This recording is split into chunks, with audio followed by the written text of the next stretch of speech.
From the world of politics to the world of business, this is Balance of Power.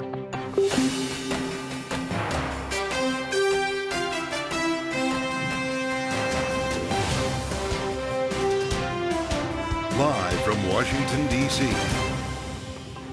From Bloomberg's Washington, D.C. studios to our TV audiences worldwide, welcome to Balance of Power. Alongside Joe Matthew, I'm Kaylee Lyons. No person having received a majority of the whole number of votes cast by surname, a speaker has not been elected. Pursuant to Clause 12A of Rule 1, the chair declares the House in recess, subject to the call of the chair. Groundhog Day for Jim Jordan. Another day, another vote, and no speaker elected. The Republican from Ohio losing supporters this time around, but says he is not dropping out. The House expected to vote again tomorrow. And now some Republicans and Democrats say it's time to expand the powers of the Speaker pro tem, Congressman Patrick McHenry, so the House can get down to its business. We have two Republican representatives with us today, Doug LaMalfa of California and Nick LaLota from New York. And President Biden is on his way back to the U.S. after a quick and dramatic trip to Israel following the explosion at a hospital in Gaza.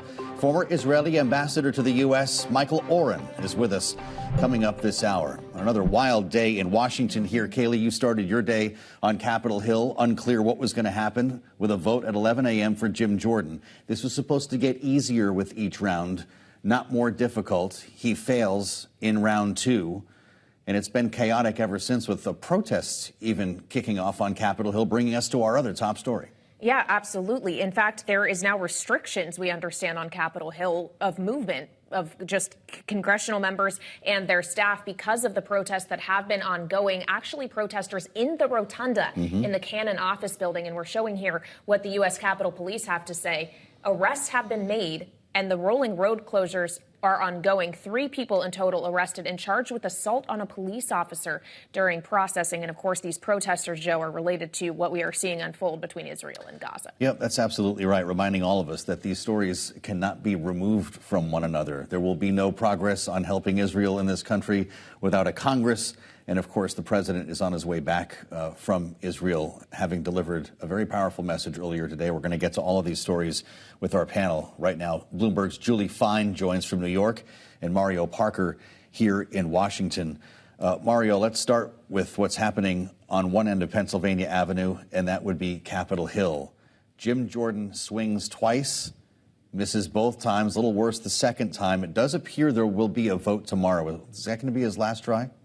You would think so, right? Because Republicans, you'll figure that Republicans are under a lot of stress and pressure right now. I mean, the setup that you all just outlined kind of puts it in stark terms. There's this split screen of the unrest in Israel, the fact that the U.S. knows it needs to deliver some type of aid, and then a rudderless Congress, right? So at some point, you have to save face, no matter how quarrelsome you are. And we know that Jim Jordan is quarrelsome, but at some point, we can't have another 15 rounds like we saw in January. Well, and of course, back in January, Mario, it was 15 rounds compressed into 4 days. And what we're getting right now is 1 vote per day. The pace of progress is really slow. And as Joe said, we're not expecting another vote until tomorrow at noon. Speaker pro tem McHenry just told our Bloomberg reporters that there is no plan for the House Republicans to meet tonight. Are we going to see this speed up at some point?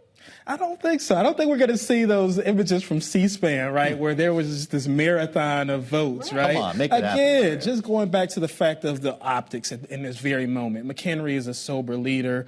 He may end up being the leader. He's the interim leader, at least right now. But, I mean, the optics, again, for a party 13 months out from a presidential election. It's asking for the keys to the White House again. And this type of show, I think at some point we're going to just see it kind of gradually unfold. Yeah. We'll see Jordan probably go ahead and defer to someone else. Well, let's go to the floor. Before that happens, Oklahoma Congressman Tom Cole praising Jim Jordan earlier in his introductory speech for the Ohio Republican this morning. Here he is. It takes a spine of steel to do this job. My friend has that kind of determination, has that kind of character, has that kind of spine. And I think the next speaker is going to need that quality, and I know my friend has it in great abundance.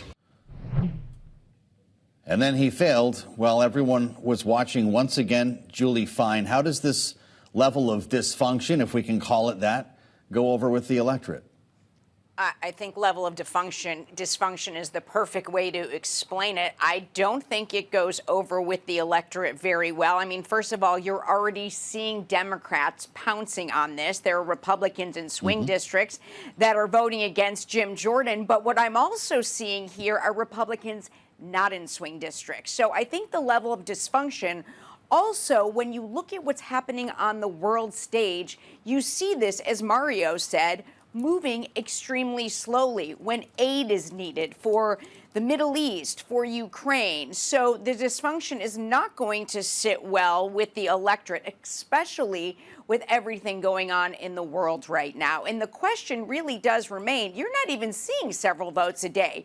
You saw Jim Jordan last night. Nothing changed today. It actually got worse for him. So what's going to change for tomorrow? Yeah, we'll see how things evolve on Capitol Hill. But of course, there's also the evolving situation in the Middle East where President Biden was today in Israel. We're getting headlines now that Biden's going to be addressing the nation at 8 p.m. Eastern time on Israel, that coming from the White House. But we, of course, heard from him earlier today as well, specifically discussing that hospital implosion that happened in Tel Aviv just on the cusp of Biden arriving there. Let's take a listen to what he had to say. I was outraged and saddened by the enormous loss of life yesterday in the hospital in Gaza. Based on the information we've seen to date, it appears the result of an errant rocket fired by a terrorist group in Gaza. The United States unequivocally stands for the protection of civilian life during conflict, and I truly grieve for the families. Mario, the president also intended to not just visit Israel, but Jordan. That leg of the trip was canceled in the aftermath of this explosion we saw at the hospital and the traded blame we saw from both sides. Did he accomplish enough of what he set out to today? It was uneven. This was his second visit to a war zone this year. This was a lot different than the Ukraine one, right? Where he came back triumphant, the images that he had, he was able to keep support for Ukraine in this war.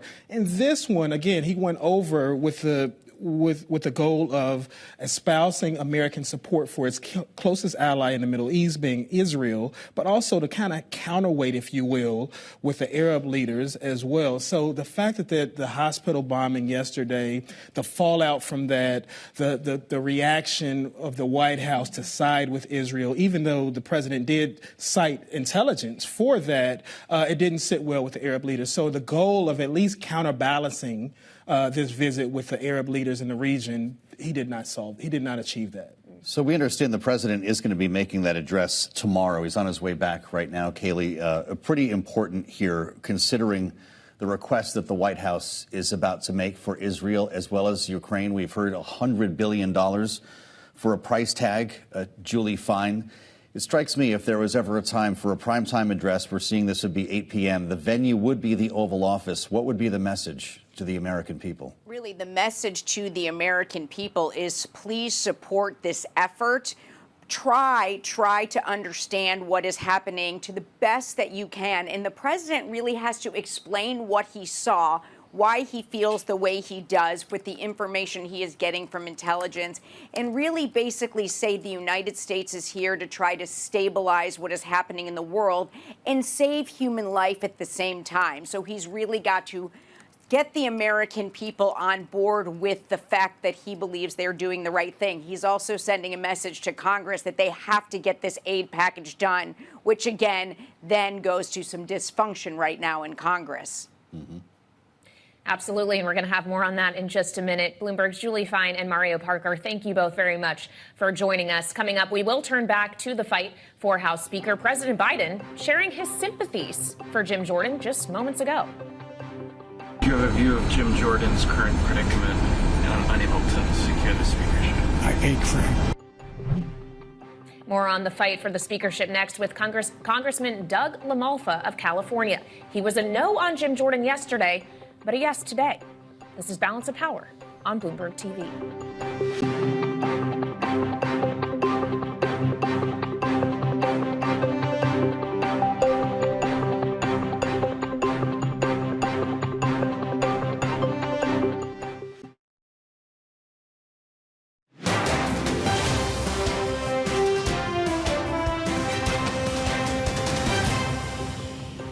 it's as if we're like a part of the fire department, and we're getting all these alarms that fires are popping up all over the city, right? We got border fire, we got Middle East fire, we have Eastern Europe fire. And instead of just like hopping in the truck and putting them out, we're like arguing over who's going to drive the truck and who gets to ride shotgun. Wisconsin Republican Mike Gallagher speaking earlier today on the steps of the Capitol as House Republican members struggle to make any headway in electing a speaker. For more, let's bring in Congressman Doug LaMalfa of California. He joins us now from Capitol Hill. And Congressman, we appreciate your time. Of course, yesterday you were a no on Jim Jordan. Today you were a yes. My question to you is, how many more times are you prepared to vote yes for him, knowing there are fires everywhere, to put it in the words of your colleague, that the House needs to address and rather quickly? Well, Mr. Gallagher put it well in that. Now, my vote yesterday was not a no on Jim Jordan. This was an affirmation of my colleague, Kevin McCarthy, who was a great speaker, who was deposed by just a handful of people, needlessly, actually stupidly, I would say. He was doing a great job of leading us, and all of a sudden, boom, we had to have this upset in the direction our House Republican conference was going. So I didn't feel right about just, letting all these years of legacy go by without a positive affirmation for Kevin as well. When I cast my vote, there was no doubt that Jim wasn't able to secure enough votes yesterday. So I didn't put it in peril with that vote. So I talked to Jim immediately after, said, hey, I'm with you, partner. That was something I needed to do as a vote of conscience for Kevin, because they did a hack job on Kevin McCarthy, and we're worse off for it. But I cast my vote positively and happily for Jim today, and will continue to do so until we can get this speaker issue resolved, which is imperative. It's timely that we need to get cracking on the stuff we need to get done around here, as some of the things Mr. Gallagher had lined out. Well, I think that's why Kayleigh was asking how many rounds, how many chances Jim Jordan might get here, Congressman. Do you know that there will be a vote tomorrow? We understand it will not happen before noon. Has something been scheduled, and will that be Jim Jordan's last stand? I can't get inside Jim's thoughts on that but I expect there will be a vote tomorrow, and that Jim's working it really hard tonight. I've been working on a couple colleagues myself to say we need to get going on this, and there's a couple I think that we can sway. But the target is still a fairly big one. It's kind of tough right now. So that said, I think he deserves at least one more vote, certainly tomorrow, and then assess where we are, because the issues we have in front of us. We had a 45-day extension via the continuing resolution of the budget, so we could be doing the Appropriations Committee work. We need to be getting that done. Obviously, our border is porous and needs a lot of work. And then the question, of course, of Israel. Are we going to be able to be a friend and a supporter and ally that we should be by being able to get the work done should a aid package be put together? So, heck, we just had a Hamas pro rally just outside this building, blocking off Independence Avenue right outside the Capitol here. That's, impeded government operations here as well. So we got a lot of key issues right here, and helping Israel is one of those that's going to come to the fore here, I think. Okay, well, first, what needs to be sorted on the floor, as we all know, is to get a speaker. And you were just talking about how Jordan deserves at least one more vote. After a third round, is it time for you and your colleagues to actually have the more serious conversation of extending the powers of Speaker Pro Tem Patrick McHenry? When should that call be made?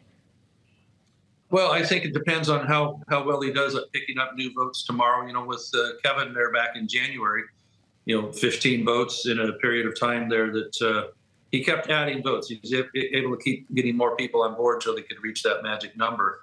And so I think Jim deserves. It's not for me to say, but if after a third round he's not adding to that, then I think a lot of soul searching needs to be done.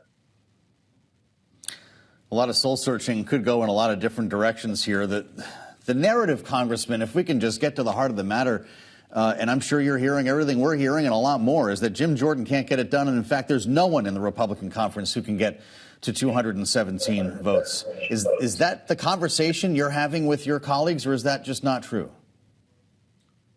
Well, as I spoke up in conference the other day, and again, Jim is in the hot seat right now trying to get it done, and I hope he does. If that turns out not to be the case, I look around the room, I think there's 50 people that could be a pretty decent speaker there. It's not, just all. Okay, Congressman, can you give us a few of those names? Who are those people? I've spoke to a couple there in the past on this, but I'd be probably out of line by doing that. But we have some veteran folks here that know the operations of the House, that are steady folks. They're not part of a particular faction just to make one side mad or the other. But I'm getting a little out of my over my skis, I guess, here by speculating on that. Let's help get Jim done here tomorrow on this and get going.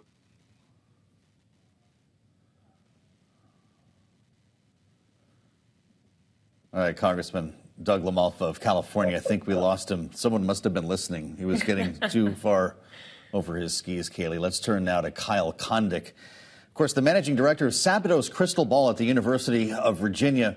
As we seek some analysis at this moment. Kyle, it's good to see you and appreciate the time here today. Jim Jordan swings twice and misses. It looks like he will get a third vote. Will that be the last? I mean, the numbers are going in the wrong direction. I mean, you just showed that chart a couple minutes ago. He lost 20 votes the first time, 22 the second. There's all sorts of reporting and all sorts of buzz out there that maybe he might even lose more on the next vote. I know that Jordan does have to support a bulk of the conference, but the thing is you need almost every Republican to vote for you on the floor, given how closely divided the House is, and boy, it's just difficult for any Republican to get there. And so it looks like Jordan's going to get another chance here. But as we sit here now, I mean, maybe something changes overnight. I mean, it's a fast-moving situation, but does it really seem like things are really going to break in his favor? I mean, just based on what we've seen so far, it doesn't seem that way. Yeah, and there's been members who are not voting for Jordan. The indication is that they won't be flipping, at least very easily, who have said that this isn't about policy like it was in the case of Kevin McCarthy back in January, that fundamentally it is the issue of Jim Jordan, the individual, not being right for the job. Is this someone who does appropriately represent the Republican Party at this point? How should it make us think of the Republican Party more largely? Look, I think that, when Jordan was, first in Congress, I mean, he's been there for almost 2 decades now. He was someone who's seen as sort of on the far right fringe of the House Republican Conference. But, the House Republican Conference has gotten more conservative and kind of more anti-establishment and combative over time, and has sort of moved closer to where Jordan is. But clearly there are still, more than enough members who are not comfortable with Jordan being the leader of the House Republicans, that they're blocking him. The problem is that Congressman LaMalfa was just on. He was talking about how there are any number of people who could do the job, and I think he's probably right about that, at least to some extent. But who can actually get enough votes to and not only lose a relative handful and be able to get the job? And that's where this is a very difficult and thorny problem for Republicans. Yeah. Well, I'll tell you. You're out with some pretty interesting polling data today from the University of Virginia Center for Politics. And it kind of paints the picture of what's behind a lot of these lawmakers' decisions, what's brought the division here in Washington. And it seems to have an echo effect here. And it's not looking great for both parties. I'm sure you can speak to this, Kyle. Those exploring alternatives to democracy, 31% of Trump supporters, 24% of Biden supporters, even with what we're talking about now in terms of harm to the country. Think about the conversation on Capitol Hill. A majority of both Biden and Trump voters believed electing officials from the opposite party would result in lasting harm to the United States. Isn't that how we got here? Yeah, look, I mean, we put that out today. I appreciate you mentioning it.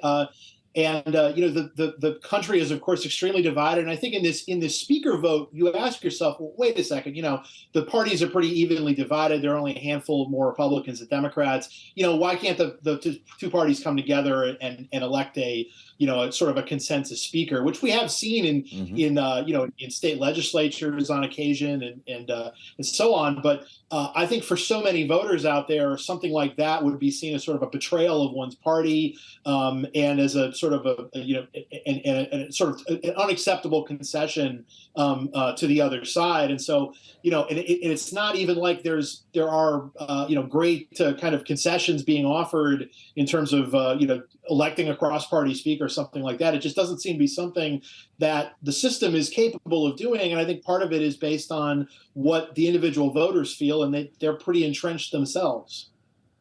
Mm-hmm. Yeah, and very entrenched in their beliefs, not only their own beliefs, but also their beliefs about the other side, as Joe was alluding to. Another striking number here, roughly 40% of both groups, 41% of Biden voters, 38% of Trump voters, at least somewhat believed the other side had become so extreme that it was acceptable to use violence to prevent them from achieving their goals. Kyle, we're encouraging or okay with violence now. What did you make of that? I thought it was a fairly striking and frankly fairly depressing finding. I think it is fair to say we have seen political violence. I mean, certainly I think more prominent amongst Donald Trump and his supporters in the what happened on January 6, 2021. But I do think that there's this sort of perception or a belief among lots of people that the other side is pushing boundaries, and so therefore they feel like it'd be okay for their side to push boundaries as well. One of the sort of things you always hear from partisans on both sides is just like this idea that, oh, well, we just need to be tougher. The other side is amoral and they're tougher and they're going to do all sorts of other stuff. And, that's not a great situation in terms of trying to, calm things down in the United States. I mean, one of the things I wish could just happen, which is sort of probably unrealistic to ask for, is just for the temperature of American politics to get turned down a little bit. But if anything, it's staying hot or heating up. Well, you've seen this on your own campus, as we all remember the white supremacy march that became a national story, Kyle. I'm not sure the takeaway here, but it strikes me that to see Biden supporters just as much or more in favor of reaching for violence is the story here. Following January 6th, you might not be that surprised to see violence associated with the MAGA base. But these are Democrats we're talking about. These are blue voters. Yeah, and look, I think some of that has to do with the this feeling about thinking that the other side is going too far, and so therefore you need to sort of like up the ante to meet it. And again, I mean, I think that January 6, 2021 is among the worst, the worst thing that's happened in American politics over the past few years, but there have been lots of other bad things that have happened as well. But again, there's just a lot of distrust, a lot of what we call negative partisanship out there, which is disliking the other side more than you like your own side. And I think that's something we see expressed in this survey information that we put out today. And finally, we only have about a minute left with you, Kyle. But of course, as we talk about presidential politics, and we're talking here about Biden and Trump, who are presumed to be the nominees of each of their parties, former President Trump has waded into the speaker conversation we were having as well. He endorsed Jim Jordan. What does it say if Jim Jordan can't get the gavel about the strength of a Donald Trump endorsement these days? I mean, look, Donald Trump endorsements are something that Republican candidates in primaries are really looking for. We saw that people, Republicans sort of falling all over themselves to get Trump endorsements in the 2022 election cycle, and I think that probably will continue to be the case in 2024. But an internal, House caucus vote, I think that's a different story. I think that the members themselves have a lot of different considerations, and I guess there's always a worry about maybe facing primaries or primary challengers backed by Trump, but I think it might be hard to sort of connect an internal speaker vote to that sort of primary challenge. All right, Kyle Kondik, we really appreciate your time. Thank you very much for joining us. Now, coming up, we're going to turn from the politics domestically to the politics internationally. Former Israel ambassador to the U.S., Michael Oren, is going to join the show after we saw President Biden making the visit to Israel today in an active war zone, pledging U.S. support, but also urging restraint when it comes to innocent Palestinian lives. We'll assess the dynamic unfolding in the Middle East with the ambassador coming up. This is Balance of Power on Bloomberg TV.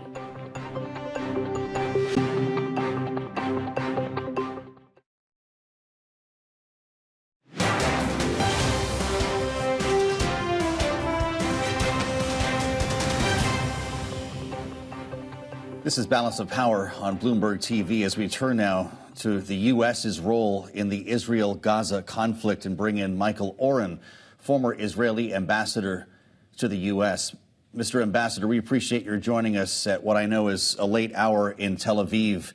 But President Biden is just now on his way home, and I'd like you to listen to part of the message that he delivered in Tel Aviv and get your reaction. Here he is.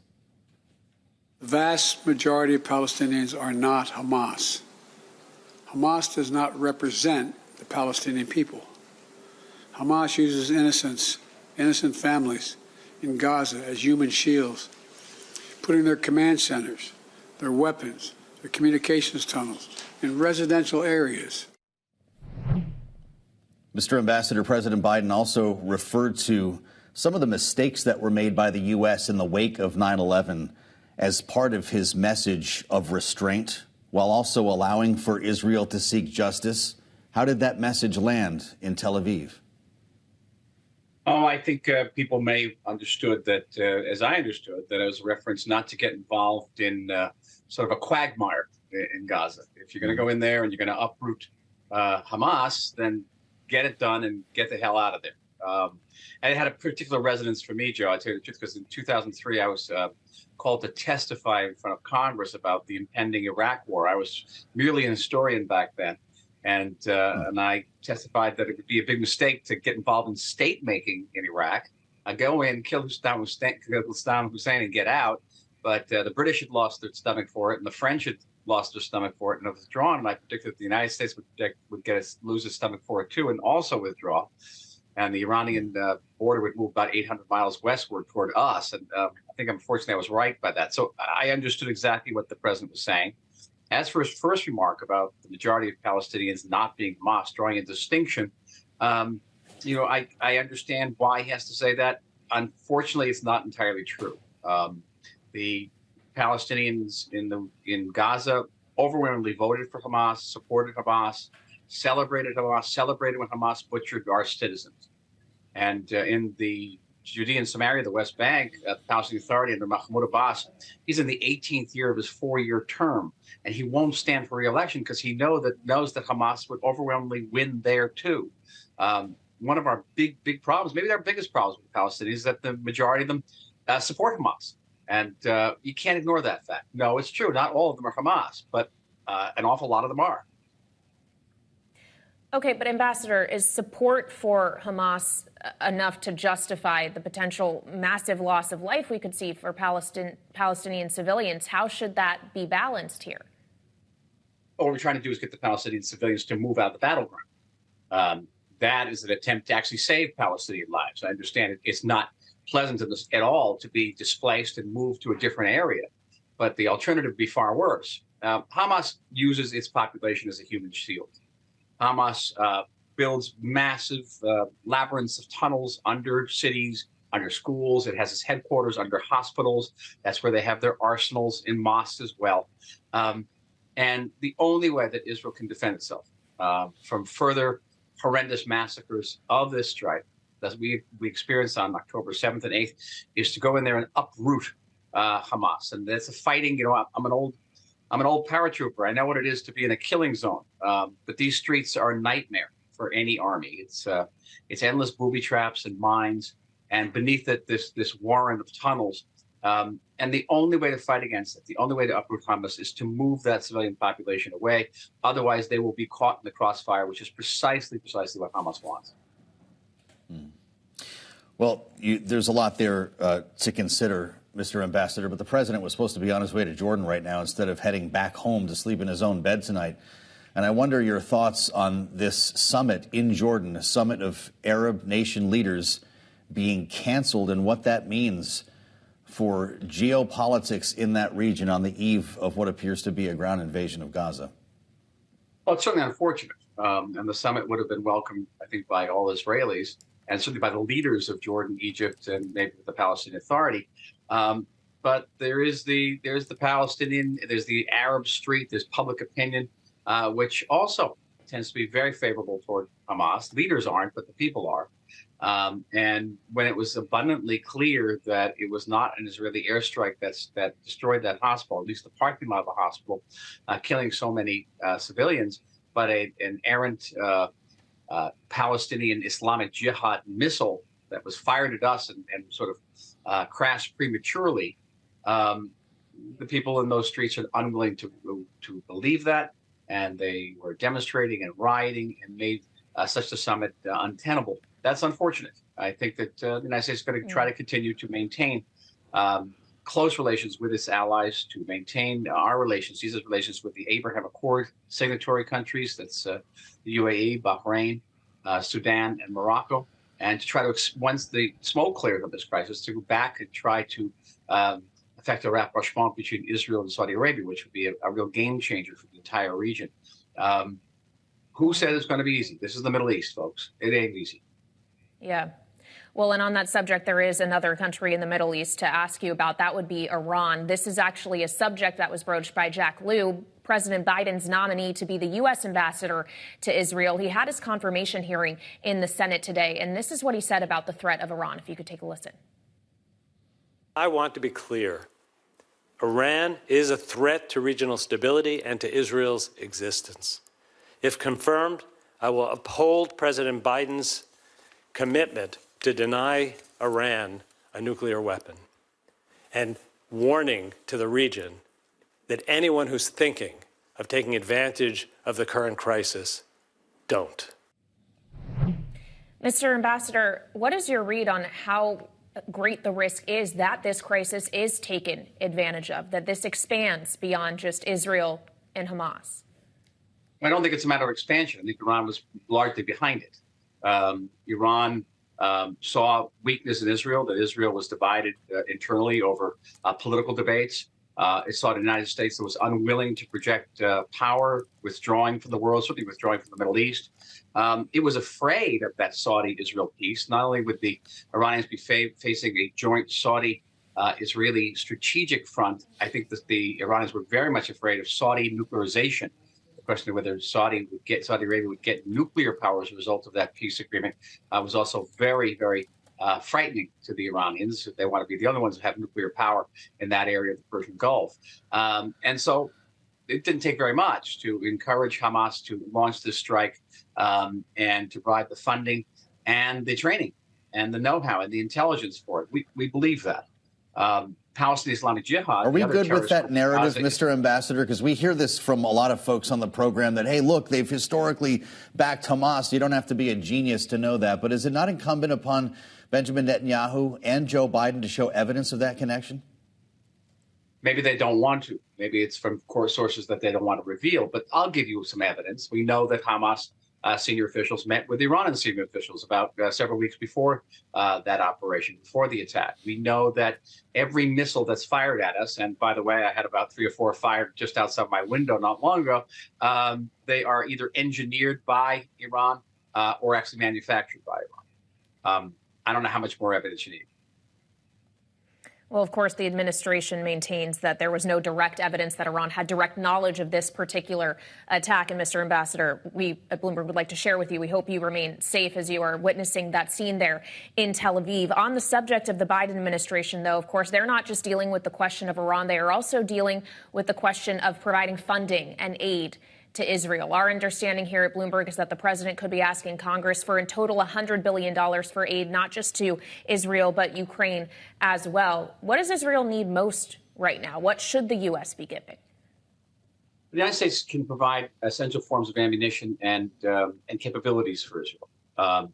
If we have to fight on one front or perhaps even 2 fronts in the south and in the north, we will need resupply of ammunition. Now, the United States has pre-supplied, pre-positioned about $2 billion worth of military equipment and ammunition beneath the state of Israel. That ammunition was put there by George Bush at the beginning of the century to serve American armed forces in this region. They're, for the most part, not here anymore, but we have the ability to ask for the keys, literally for the keys to those warehouses when we need them, and to go in and take what we need. We write it down, we pay it back later.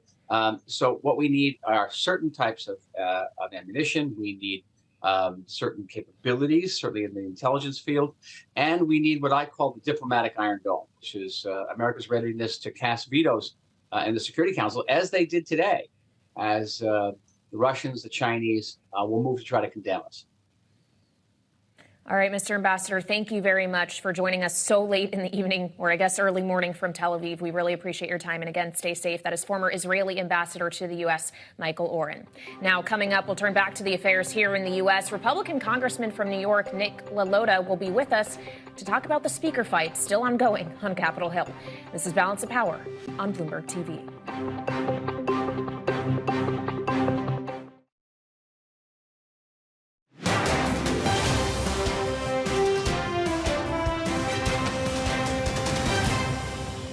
I'm supporting Jim. My support is not changing. My support is not moving. Our conference, in my view, needs to, settle this once and for all. Surround Jim, elect him to be our speaker, and then we get back to business. Jim can go as many rounds as he chooses to, and I'll be right there with him.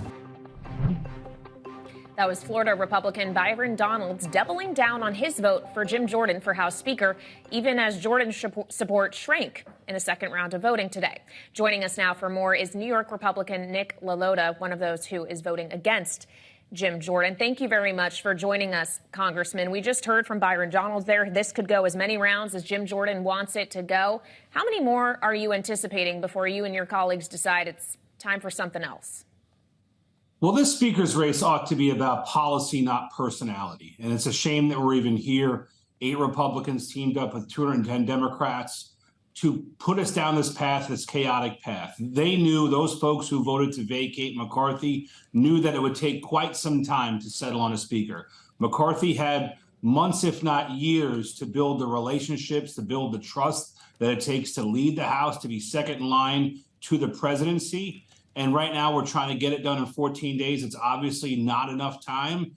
I'd like to focus on the policies of the next speaker. That's what it would take for me to get there. I'm looking for a reasonable Republican, a common sense conservative, mainly who will keep the government open while accomplishing the commitment to America, while securing the border, while reducing spending. It's important that we continue to do that, to pay our troops while we make that progress. I'm in talks with Representative Jordan about those policy priorities. I've heard some decent things from Mr. Jordan, but we're certainly not there yet. We could go many more rounds without a solid resolution on key policy priorities like keeping the government funded while at the same time cutting spending.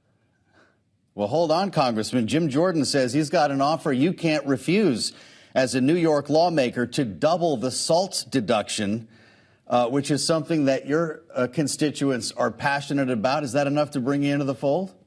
Unfortunately, it's not. We already have a bill. Mike Lawler, my colleague from the New York suburbs, has a bill that would simply remove the marriage penalty. We already have all the support that we need for that. That's a pittance. That's not even a bone that's being supposedly thrown at us. You know, I have a bill that would, by the way, it used to be unlimited. One used to, a New Yorker, New Jersey, anybody in the country used to be able to deduct an unlimited amount from their federal taxes they paid in state and local taxes. Now, a couple of years ago, that was reduced to $10,000. Many of my constituents used to deduct $40,000, $50,000, and $60,000. And I'm in the Long Island suburbs. We're not necessarily so rich. We pay a lot of taxes. Our cost of living is extraordinarily high. My constituents rely on that SALT deduction, which was taken from them a number of years ago. It needs to be made right. That offer, and by the way, it hasn't been communicated to us. I haven't talked to Mr. Jordan or anybody from his team about that offer, so I won't even consider it real. But if it did come, I would reject it. It's a pittance. It's not enough. I have a bill that would raise the cap from $10,000 per individual to $60,000 for individuals and $120,000 for married couples. That's what I told Mr. Jordan 10 days ago when we first started discussing policy priorities, what it would take. Wow. And I'm waiting to hear back about what resolution we could have on that. All right, well, Congressman, there's not going to be any action on your SALT bill or, frankly, anything else until someone has the Speaker's gavel in hand in a more permanent way than currently McHenry holds it. The Speaker pro tem has the gavel in theory, but not much power to do anything with it. Is it time for that to be extended? How hard will it be to get Republicans to agree with Democrats on that? Well, you framed it a certain way, and I don't agree with that framing. The speaker pro tempore, and don't be confused because there's a couple of Latin words in there. It's the temporary speaker who has every right, duty, and responsibility and authority to act just as a bona fide speaker will. Just like if there was a vacancy in the office of the presidency, the vice president assumes all the duties, responsibilities, and authorities. That's the same situation we have here. Go ahead. But given the fact that there seems to be a lack of understanding, as this is untested, we haven't actually seen someone in Patrick McHenry's position before. Why not just formalize it with a resolution while you sort out ultimately who it's going to be, that speaker? And listen, that logic may prevail in the House. Somebody may bring a resolution forward asking folks to vote on it. And maybe that's a belts and suspenders sort of scenario. I think it just confuses the issue. To me, there's zero ambiguity. This position, the temporary speaker position, was specifically contemplated post 9/11 when folks wanted to ensure we had continuity of government in the worst disaster imaginable, a terrorist attack or something else that wiped out a number of our leaders in the top echelons of our government. This specific position, the temporary speaker, was contemplated for a continuity of government.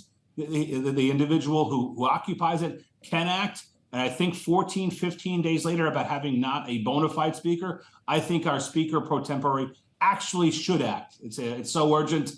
A vote, sure. A vote will probably pass. Enough Republicans and Democrats are fed up with the stalemate of electing a new speaker, but I don't think it's necessary in order for the temporary speaker to act.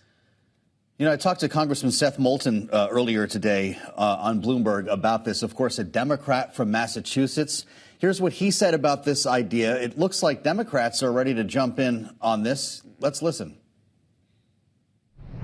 It's certainly something that I would consider. Obviously, the details of the deal matter here. We don't want to just give the reins to someone who's going to run away with all the horses. But I think this is something that's being actively discussed. I discussed it as recently as about 10 minutes ago on the floor of the House, because we need to get the House back to functioning. Are you willing to have that conversation with a colleague like Seth Moulton, Congressman? Yeah, but here's the problem. Once Democrats and Republicans start to talk about differences here, everybody's going to want something. One person's going to want another committee spot on rules. The other one's going to want a guarantee on their bill or something else. There's going to be a bunch of silly horse trading that goes on. The temporary speaker can and should act in the absence of the speaker. It's so clear, and this temporary speaker should act. And if somebody wants to challenge that, well, you know what? That's why we have a federal court system. And somebody can bring that to court, and perhaps the Supreme Court will rule logically that the temporary speaker can act in the absence of a bona fide speaker. Wow. All right, thanks to New York Congressman Nick LaLota. Appreciate the insights today, sir. As we assemble our political panel now, let's air this out with Stephanie Murphy, former Democratic Congresswoman of Florida, and Lauren Tomlinson, partner at Steer PR. Great to see you both here. I'm going to turn to a former member on this. We're clearly in uncharted territory. Should Democrats just start talking now with Republicans to get ahead of this and elevate Patrick McHenry? You know, the world is burning down. The country's careening towards a potential shutdown. And Democrats, at the end of the day, want to govern. And so I think those conversations are going on. You've heard Seth talk about it. I think Hakeem Jeffries has also talked about it. What I think it does is, if the Democrats do help the Republicans out of this and get a speaker elected, is that we can get about the business of the Congress. However, it might by default make it a very bipartisan Congress, because that speaker will not have the same power to arm twist their own party. They're going to have to bring bills to the floor that are going to require Democratic votes. And then the other thing that is good for Democrats is that speaker may not have the power to fundraise. And, you know, we still have a whole year before the next set of elections. And with a diminished speaker unable to really raise funds for Republicans, that puts those vulnerable Republicans that are fighting for their seats in a really tough place without the resources to defend them. Okay, so what's a Republican to do, Lauren? I mean, we're literally, what is your call here? I feel like we're all just playing a guessing game.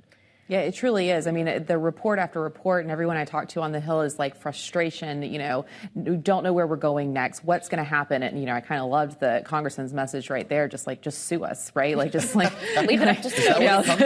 Yeah. Is that where we're going? It might be. I mean, you're hearing more and more talk of how do we get out of this mess to start actually governing, considering that we're in, we've got conflict. The world is burning, as you said. I thought that was beautifully put. It truly is burning right now. We need leadership. We need Congress to act. And most importantly, Biden is about to give an address tomorrow. I think CNN was just reporting that he's going to give 8 p.m. Eastern time. Yep, tomorrow about Israel and Ukraine and pushing forward a package. They have got to be able to take that up. So I think that there is real work to be done here. And Biden may be the one with the forecasting mechanism if we need to deliver aid to Israel and Ukraine, and Congress, we need something done. And the answer may be Patrick McHenry at this point. I want to bring us back to remarks from former Congresswoman Liz Cheney, who warned against electing her former colleague Jim Jordan. Now, remember, of course, she was a co-chair of the January 6th committee that Congresswoman Murphy served on. Listen to how she put it. Jim Jordan knew more about what Donald Trump had planned for January 6th than any other member of the House of Representatives. Jim Jordan was part of the conspiracy in which Donald Trump was engaged as he attempted to overturn the election. You served with Liz Cheney, of course, on that same panel and shared the same evidence. Is she right? Yes, I think she is. Jim Jordan wasn't just somebody who voted not to certify Joe Biden.